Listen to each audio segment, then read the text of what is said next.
Alright guys, स्वागत है आपका इस वीडियो में। तो यहाँ पे या फाइनली अब मॉब साइको का नया एपिसोड आ चुका है। मुझे पता है 12-13 दिन हो चुके हैं और काफी पहले डाल देना चाहिए था, बट हो जाता है, कभी कभी लिंक टूट जाता है। चलो फिर यार ये एपिसोड शुरू कर लेते हैं, बाकी बातें एंड में कर लेंगे, ठीक है ना। यहाँ पे एपिसोड की शुरुआत में हमें यहाँ पे दिखाया जाता है मॉब का सीन, जो कि डिवाइन ट्री की ओर जा रहा होता है और टेलीपैथी के थ्रू साइको हेलमेट से बात करने की कोशिश करता है। यहाँ पे साइको हेलमेट अपने सारे के सारे प्लान्स बताता है कि उसके क्या क्या प्लान्स है साइको हेलमेट रिलीजन को लेके, और अपनी पूरी स्टोरी वगैरह समझाता है कि क्या क्या कैसे कैसे हुआ, कैसे उसने लोगों का भरोसा जीता। वो बेसिकली यहाँ पे सारे लोगों को मैनिपुलेट करके एक नया भगवान बनना चाहता होता है इन लोगों का, एक ऐसी पावरफुल ताकत जिसका कोई भी सामना ना कर पाए, सबसे ज्यादा ताकतवर। वो यही कहता है कि साइको हेलमेट रिलीजन का सिर्फ एक ही मकसद है कि लोगों को सही रास्ते पे लेके जाना, शांति के रास्ते पे, और इन सब के लिए बस इन सब बिलीवर्स को डिवाइन ट्री के लिए 5 मिनट रोज प्रेयर करनी पड़ेगी। इतना ही काफी है साइको हेलमेट के लिए जिंदा रहने के लिए। इन सब लोगों की इच्छा शक्ति और भरोसे की वजह से ही ये आम सी दिखने वाली ब्रोकली में भी इतनी ज्यादा ताकत आ चुकी है। इन सब बिलीवर्स में अब रेगन और रित्सु भी शामिल हो चुके हैं। यहाँ पे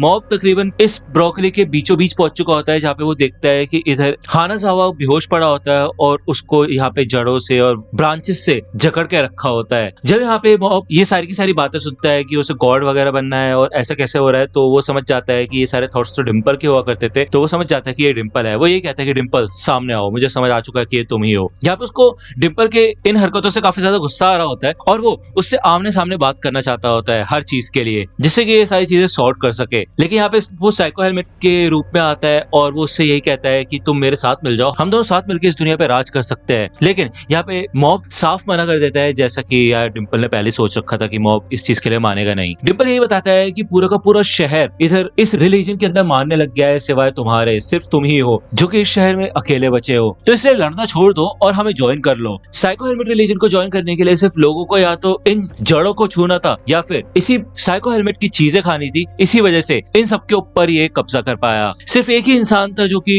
इन सब के बावजूद अपने आप को होश में ला पाया, जो कि था हानाजावा। उसी को सबसे पहले पता चला कि कुछ गड़बड़ है, लेकिन अंत में आके वो भी ब्रेन वॉश हो गया। भले कुछ लोग ऐसे थे जिनको डायरेक्टली ब्रेन वॉश नहीं किया गया, जैसे कि रेगन। जब उसने आसपास अपने इतने सारे फॉलोअर्स को देखा तो उनकी सारी एनर्जी की मदद से रेगन के ऊपर भी इस चीज का असर पड़ गया। धीरे धीरे करके ये रिलीजन पूरे के पूरे देश में फैल जाएगा। उसके बाद थोड़े समय बाद ही पूरी दुनिया में भी। उसके बाद मैं बनूंगा असली गॉड। यहाँ पे मॉब डिम्पल को रुकने के लिए कहता है और वो ये कहता है कि तुम ये काफी गलत कर रहे हो और इससे काफी डैमेज होगा लोगों को। डिम्पल ये कहता है कि लेकिन मैं तो लोगों की जिंदगी में बस खुशियां लेके आ रहा हूँ, मुझे नहीं समझ आ रहा है इसमें गलत क्या है। मतलब लोग अपनी हॉबीज कर सकते हैं और वो आमतौर पे जो भी करते हैं वो कर रहे हैं, उसमें कुछ गलत नहीं है। वो बस एक नए रिलीजन को मानने लगे हैं, सब कुछ नॉर्मल है। ये सुन के यहाँ पे मॉब को काफी इरिटेशन होने लग जाती है और उसे काफी ज्यादा गुस्सा आ रहा होता है इस बात पे कि यार डिम्पल समझने की कोशिश ही नहीं कर रहा कि उसके जो तरीके है ये गलत है और वो अपने गोल्स को कंप्लीट करने के लिए गलत रास्ते का इस्तेमाल कर रहा है। यहाँ पे वो हानाजावा को आजाद कर देता है, जिसके बाद जब वो यहाँ पे भाई इस हर चीज को खत्म करने वाला होता है, इस पूरे ब्रोकली को, तो यहाँ पे पीछे से हानाजावा आता है, उसको रोकने की कोशिश करता है। वो कहता है कि हे मॉब देखो, इसमें कोई गड़बड़ नहीं है, डिम्पल कुछ गलत भी नहीं कर रहा है, मेरे ख्याल से ये सब कुछ ठीक ही है। लेकिन यहाँ पे फिर भी जब मॉब मानता नहीं है तो हानाजावा यही कहता है कि अगर तुम इस ट्री को तबाह करोगे तो तुम्हें पता है ना इसके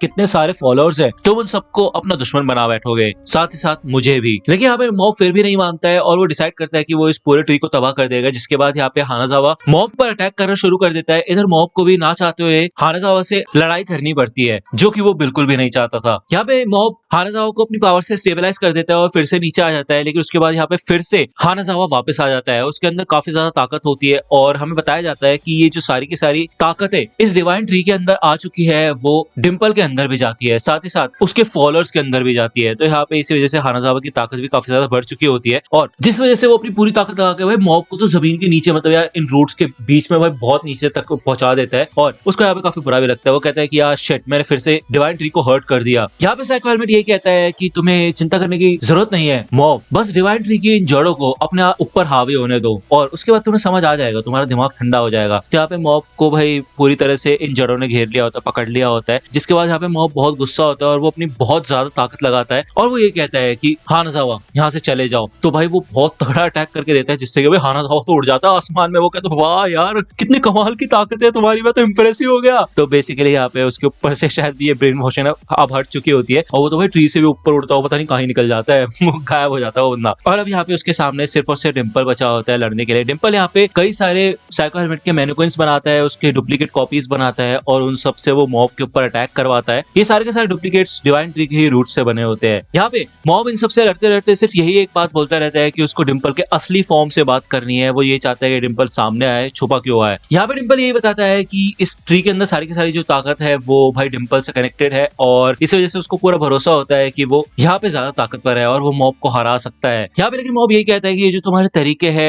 ये बिल्कुल बेकार है, ऐसा हो ही नहीं सकता। उसको काफी दुख होता है जान के कि डिम्पल ऐसा चाहता था और वो एक ताकतवर भगवान बनने के बारे में सोच रहा है। ये आइडिया ही काफी बेकार है। तो डिम्पल यहाँ पे एक कड़वा सच बताता है मॉब को कि वो हमेशा से ही ऐसा ही चाहता था, शुरुआत से ही वो मॉब का इस्तेमाल करना चाहता था, जिससे सुन के भाई मॉब को थोड़ा सा अजीब लगता है। उसको यकीन भी नहीं होता इस बात पे कि यार डिम्पल ऐसा कैसे कर सकता है। यहाँ पे मॉब यही कहता है कि डिम्पल तुम मेरे सामने इसलिए नहीं आ रहे शायद क्योंकि तुम मुझसे डरते हो। तो यहाँ पे मॉब का जो एक्सप्लोसिव प्रोग्रेस होता है वो तकरीबन 90% के अराउंड पहुंच चुका होता है और वो यहाँ पे रोने भी लग जाता है। उसको काफी बुरा लग रहा होता है, लेकिन उसके बाद यहाँ पे रोने का समय नहीं होता। वो यहाँ पे इन सभी से जब लड़ रहा होता है, इन डुप्लीकेट से, तब उसको एहसास होता है कि उसकी ताकतें कम हो रही है और ये जो ट्री है ये धीरे धीरे करके मॉब की ताकतों को छीन रहा था और वो सारी की सारी ताकतें अब डिम्पल के अंदर जा रही थी। यहाँ पे मॉब बिल्कुल भी ताकत का इस्तेमाल नहीं कर पाता और इधर एक बड़ा सा ब्रोकली बन जाता है जिसपे यार मॉब फंस जाता है और डिम्पल ये कहता है कि अगर तुम ऐसे नहीं मानते तो मेरे ख्याल से मुझे सुबोमी को बुलाना चाहिए, वो तुम्हें ठीक से बना पाएगी। तो मॉब का एक्सप्लोसिव प्रोग्रेस यहाँ पे 95% हो चुका होता है। डिम्पल बताता है कि सुबोमी कितनी ऑनेस्ट है और वो एक स्ट्रॉन्ग लड़की है, क्योंकि जब भी डिम्पल ने उसको कुछ खिलाने की कोशिश की थी, उसको इस रिलीजन में लाने की कोशिश की थी, तो वो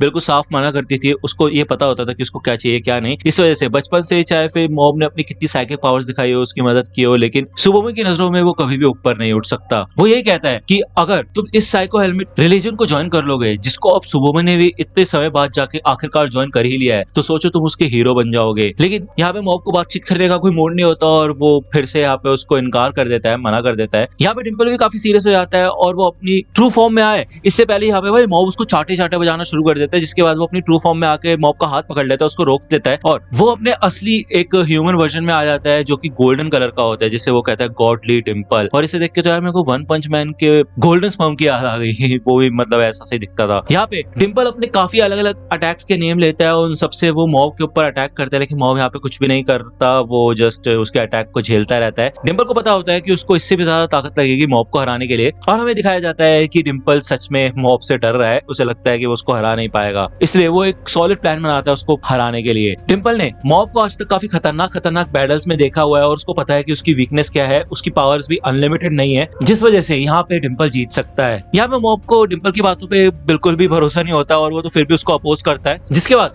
यहाँ पे डिम्पल को काफी ज्यादा गुस्सा आता है और मॉब से यही कहता है कि ये सब कुछ फेक है, तुम्हारी बातें, तुम्हारे एक्शंस, तुम अपनी पूरी ताकत का भी इस्तेमाल नहीं कर रहे, ये क्या चल रहा है। तो यहाँ पे फाइनली भाई डिम्पल अपनी पूरी ताकत लगा के भाई एक गॉडली बीम का अटैक करता है मॉब के ऊपर, जिससे कि भाई यहाँ पे मॉब का जो रेज होता है, गुस्सा होता है, वो 99% तक टच हो चुका होता है। यहाँ पे अटैक करने के बाद ही डिम्पल को काफी रिग्रेट होता है कि उसने शायद कुछ ज्यादा ही एनर्जी लगा दी इस चीज में, लेकिन यहाँ पे उसको एहसास होने लग जाता है कि भाई मॉब कितना ज्यादा गुस्से में आ चुका है। उसे यहाँ पे सच में काफी ज्यादा डर लगने लगा होता है और मॉब कंफर्म करता है कि ये अटैक सच में काफी ज्यादा खतरनाक था, क्योंकि इससे वो बार बार मरते मरते बचा। वो ये कहता है कि अगर ये अटैक थोड़ा सा ज्यादा और स्ट्रॉन्ग होता तो मेरा तुम्हारे ऊपर से भरोसा उठ जाता डिम्पल, तो मुझे बताओ कि तुम्हारा असली मकसद क्या है। तो डिम्पल ये बताता है कि वो शुरुआत से यहाँ पे मॉब का इस्तेमाल कर रहा था और वही सारी चीजें जो उसने पहले बताई है, ठीक है। मॉब को ये जान के बुरा लगता है, जिसके बाद यहाँ पे डिम्पल को काफी गुस्सा आता है और वो अपनी पूरी ताकत से इधर मॉब के ऊपर अटैक करने वाला होता है और कर ही देता है अटैक, जिससे कि भाई मॉब के कपड़े फट जाते हैं। बस उसकी अंदर वाली टी शर्ट बची होती है, जो कि वही टी शर्ट होती है स्मार्ट मंकी वाले जो उसने हानाजावा के साथ खरीदी होती है। उस टी शर्ट को देख के भाई डिम्पल कहता है भाई ये कैसी टी शर्ट पहन के घूम रहे हो तुम अंदर, काफी अजीब है ये टी शर्ट। इसे सुनकर तो भाई मॉब का जो